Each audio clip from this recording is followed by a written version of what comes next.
नमस्कार दोस्तों, मेरा नाम है सूरज और स्वागत है आपका सीएसई लेक्चर्स बाय सूरज में। आज की इस वीडियो में हम एक और एग्जाम्पल की बात करेंगे। माफ़ कीजिएगा, मैंने इससे पिछले वाली वीडियो में कहा था कि ये वो हमारा लास्ट एग्जाम्पल है, लेकिन यहाँ पे एग्जाम्पल एक और दिमाग में आ गया ओवरहेड का। ठीक है, ये कॉन्सेप्ट भी आपको समझा देता हूँ, था सोचा। तो आज इस वीडियो में हम इसकी बात करेंगे FCSS विद ओवरहेड। मतलब ओवरहेड, जो भी ओवरहेड क्या होता है, जो भी रेडी से प्रोसेस लेके रन पे जाएगा। ठीक है, जैसे मान लीजिए पहले एक प्रोसेस एग्जीक्यूट कर रहा हो, सीपीयू में रन कर रहा हो, तो उसको हटाने का काम और नए प्रोसेस को लोड करने का काम, ठीक है, वो सब होगा ना। उसके एट्रीब्यूट्स लोड करना, उसके एट्रीब्यूट्स हटाना, पिछले वाले के हटाना, नए वाले के लोड करना, तो ये सब काम होगा। तो इसमें थोड़ा ओवरहेड लगेगा ना, तो वही बताया इसमें कि मतलब उसी से रिलेटेड बात करेंगे। जैसे यहाँ पे आपके बहुत ये रेडी है आपका, ठीक है। रेडी पे क्या होता है, आपका बहुत सारे प्रोसेस पड़े होते हैं, बहुत सारे मैनी प्रोसेस पड़े होते हैं, और ये आपका रन होता है। प्रोसेस स्टेट डायग्राम में मैंने बताया था आपको, रेडी से रन पे जब आपका प्रोसेस जाता है, यहाँ पे बहुत सारे होते हैं। ठीक है, तो सबसे पहले 3-4 चीज़ें वर्क में आती है। पहले शेड्यूलर, यहाँ पे कौन सा होता था आपका, शॉर्ट टर्म शेड्यूलर होता था। ठीक है, तो सबसे पहले शेड्यूलर इन्वोक होगा। हर बार कभी भी प्रोसेस चेंज करना होगा तो पहले शेड्यूलर, फिर वो किसको कॉल करेगा, डिस्पैचर को। डिस्पैचर ही मैंने बताया था ना, डिस्पैचर ही आपके जो प्रोसेस होते हैं उसके एट्रीब्यूट डिलीट करता है, पिछले वाले के मतलब सेव करता है, सॉरी, और नए वाले के लोड करता है। ठीक है, तो डिस्पैचर,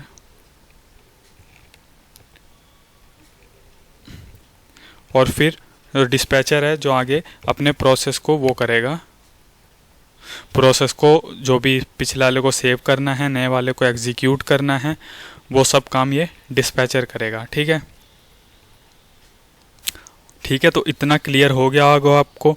ठीक है, जो भी प्रोसेस के एट्रीब्यूट हैं, प्रोसेस के क्या एट्रीब्यूट होते हैं, प्रोसेस आईडी होती है, प्रोसेस नेम होता है, कौन कौन सी डिवाइस से कनेक्टेड है, कौन कौन सी फाइल ओपन की हुई है उसने, ये सब प्रोसेस के एट्रीब्यूट्स होते हैं। ठीक है, तो डिस्पैचर वो काम करता है जो प्रोसेस के एट्रीब्यूट पिछले जो रन कर रहे हैं सीपीयू में उसको सेव करने का, और जो नए जो आने हैं उसके एट्रीब्यूट्स को लोड करने का काम कौन करता है, डिस्पैचर करता है।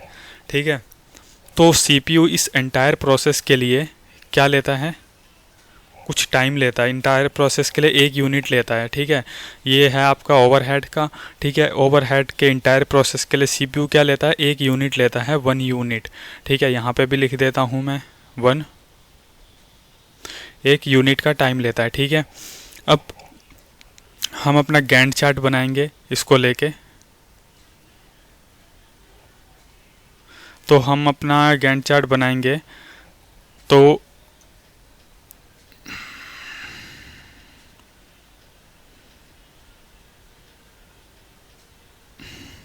सबसे पहले मेरा प्रोसेस नंबर 1 है। ठीक है, 0 पे आया अराइवल टाइम, लेकिन उससे पहले क्या लेगा, ये 1 यूनिट टाइम ओवरहेड लेगा। ठीक है, जो आपका सीपीयू है 1 यूनिट ओवरहेड टाइम लेगा। ठीक है, तो 0 से 1 तक तो आपका ओवरहेड टाइम हो गया। उसके बाद आपका P1 लोड होगा 1 पे। P1 लोड हुआ आपका 1 पे सीपीयू में, कितना टाइम लिया एग्जीक्यूट होने में उसने, एग्जीक्यूशन टाइम, बर्स्ट टाइम कितना है उसका, 3। तो ये कितने पे ख़त्म होगा, 4 पे। एक पहला हो गया आपका। अब 4 तक में कौन कौन से आ चुके थे, P5 तक आ चुके थे, लेकिन हम P2 को लोड करेंगे क्योंकि वो सबसे पहले आया है। लेकिन P2 को लोड करने से पहले क्या होगा, P2 को लोड करने पे पहले क्या होगा, जो डिस्पैचर है आपका वो P1 के एट्रीब्यूट्स को सेव करेगा एंड फिर P2 के एट्रीब्यूट्स को लोड करेगा, तो उसमें भी सिस्टम ओवरहेड लगेगा। ठीक है, ये आपका फिर से सिस्टम ओवरहेड लगा।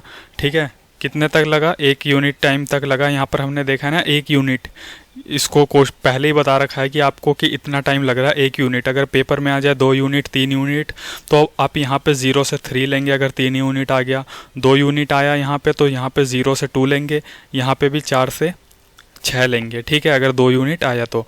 अब हम क्या करेंगे, अपना P2 लोड करेंगे। P2 प्रोसेसर लोड किया हमने सीपीयू में, कितना टाइम लिया, कितना एग्जीक्यूशन टाइम, 2। तो यहाँ पर कितना आ गया, 7 तक मेरे सारे आ चुके थे, अराइव हो चुके थे। ठीक है, लेकिन मैं किसको शेड्यूल करूँगा, P3 को। अब P3 को शेड्यूल करने के लिए वही काम होगा अगेन, डिस्पैचर P2 के एट्रीब्यूट्स को सेव करेगा और P3 वाले को लोड करेगा, तो यहाँ भी सिस्टम ओवरहेड एक लगेगा। ठीक है, तो ये 1 यूनिट टाइम लेगा, ये 8 हो गया। अब P3 लोड होगा आपका, ये आपका P3 लोड हुआ, कितना एग्जीक्यूशन टाइम है 1, तो यहाँ पे मैं 9 लूँगा। फिर से अगेन आपका डिस्पैचर मतलब सॉरी वो डिस्पैचर हाँ सॉरी डिस्पैचर कॉल होगा, जो ओवरहेड है आपका फिर से लगेगा, तो यहाँ पे 10 यूनिट ओवरहेड पे हो गया मेरा। अब P4 लोड करूँगा मैं, P4 लोड किया मैंने, कितना एग्जीक्यूशन टाइम है P4 का 4, तो मतलब 14 तक मेरा P4 चलेगा। सेम ऐसे ही अब P4 के बाद डिस्पैचर कॉल होगा ओवरहेड सिस्टम का, तो 15 तक ये चलेगा। अब P5 लोड करूँगा मैं, P5 का कितना है एग्जीक्यूशन टाइम 5 यूनिट, तो कितने तक चलेगा ये 20 तक P5। अब फिर से अगेन डिस्पैचर आपका कॉल होगा ओवरहेड सिस्टम का जो है, ठीक है, ये आपका 20 है। ओके, तो फिर 21 तक होगा ये आपका 1 यूनिट टाइम के लिए आपका ओवरहेड होगा सिस्टम का। अब मैं P6 को कॉल करूँगा उसके बाद, ठीक है, P6 को कॉल करूँगा, कितने यूनिट टाइम तक चलेगा 2 यूनिट टाइम तक चलेगा, तो यहाँ पे कितना हो गया आपका 23। तो अब हम देखेंगे हमारे टोटल नंबर ऑफ कितने हमारे टोटल नंबर ऑफ ओवरहेड हुए, 1 2 3 4 5 6। तो अब मैं यहाँ से क्या करूँगा, टोटल शेड्यूल लेंथ निकालूंगा, टोटल शेड्यूल लेंथ निकालूंगा। ठीक है, लिख देता हूँ मैं यहाँ पे,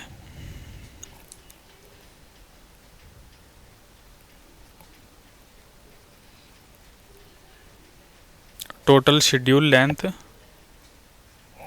कौन सी, out of which is useful and, मतलब जो भी मेरा यूज़फुल टाइम है ना इसमें से, और जो मेरा अनयूज़फुल टाइम है उसको निकालूंगा। ठीक है, टोटल शेड्यूल लेंथ में जितनी भी टोटल हुई है मेरी 23 तक, 0 से लेकर 23 तक जो भी मेरी लेंथ है, ये पूरी टोटल शेड्यूल लेंथ है। इसमें से मुझे कौन सी निकालनी है, यूज़फुल टाइम और अनयूज़फुल टाइम। अनयूज़फुल टाइम की बात करूँ तो क्या है, time spend in the overhead, जो ओवरहेड में टाइम स्पेंड हुआ है, ठीक है, वो है। तो मेरा शेड्यूल लेंथ टोटल कितनी है 23, उसमें से कितने मेरे ओवरहेड है 1 2 3 4 5 6 ओवरहेड है। ठीक है, और टोटल लेंथ कितनी है मेरी 23।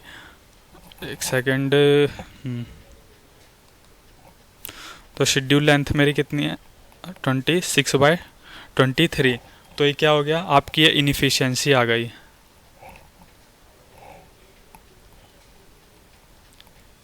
ये इनफिशिएंसी आ गई इस आपकी 6/23 इंटू 100।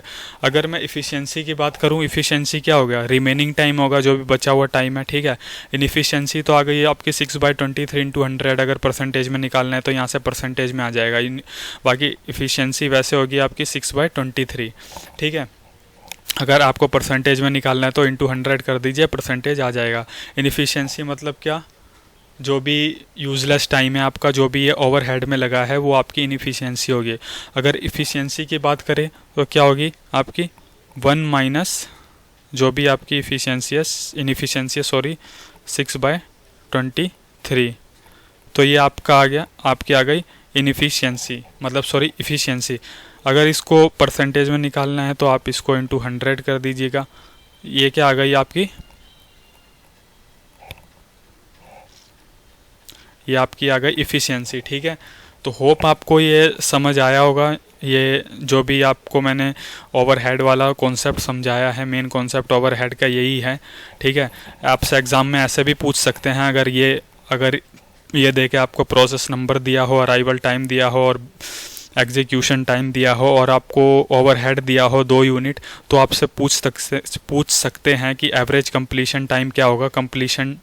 ठीक है, एवरेज कंप्लीशन टाइम क्या होगा। तो एवरेज कंप्लीशन टाइम निकालने के लिए आपको कुछ नहीं करना है, बस एक आपको कंप्लीशन टाइम निकालना है। सब ऐसे मैंने निकाल लिया, P1 का कंप्लीशन टाइम मान लूँ तो 4 है। ठीक है, ऐसे P2 का देखूँ तो 7 है, ठीक है। P3 का देखूँ तो 9 है, कंप्लीशन टाइम की बात कर रहा हूँ मैं ये, ठीक है। P4 का देखूँ तो 14 है, P5 का देखूँ तो 20 है, P6 का देखूँ तो 23 है। तो एवरेज कंप्लीशन टाइम निकालने के लिए सबको आपको वो करके और जितने नंबर ऑफ प्रोसेस हैं उससे डिवाइड कर देना है। ऐसे ही वेटिंग टाइम का भी पूछ सकते हैं वो, एवरेज वेटिंग टाइम, ठीक है। एवरेज वेटिंग टाइम तो आपको क्या करना है, ऐसे ही निकाल देना है। जैसे मैं एक एग्जांपल ले लेता हूँ P2 के लिए, P2 का वेटिंग टाइम निकालना है, ठीक है। P2 कब आया आपका, 1 पे आ गया, लेकिन उसे CPU कब अलोकेट हुआ, CPU कब मिला, 5 पे मिला, तो 5 माइनस 1 हो गया आपका, कितना हो गया, 4, ठीक है। तो P2 के लिए वेटिंग टाइम आ जाएगा आपका 4। ऐसे ही सबका निकाल के आप प्लस करके उसको divide by number of process से कर देंगे तो आपका एवरेज वेटिंग टाइम आ जाएगा, ठीक है। वैसे ये सब नहीं पूछेंगे, आपका कंप्लीशन टाइम ही पूछते हैं इसमें मेनली, कि सारे प्रोसेस को कंप्लीट होने के लिए कितना टाइम लगेगा। तो यहाँ पर completion time for all process कितना है आपका, 23 है, ओके। तो होप आपको ये वीडियो समझ आई होगी। लाइक कीजिए, सब्सक्राइब कीजिए। मिलते हैं अगले वीडियो में, तब तक के लिए धन्यवाद। जय हिंद।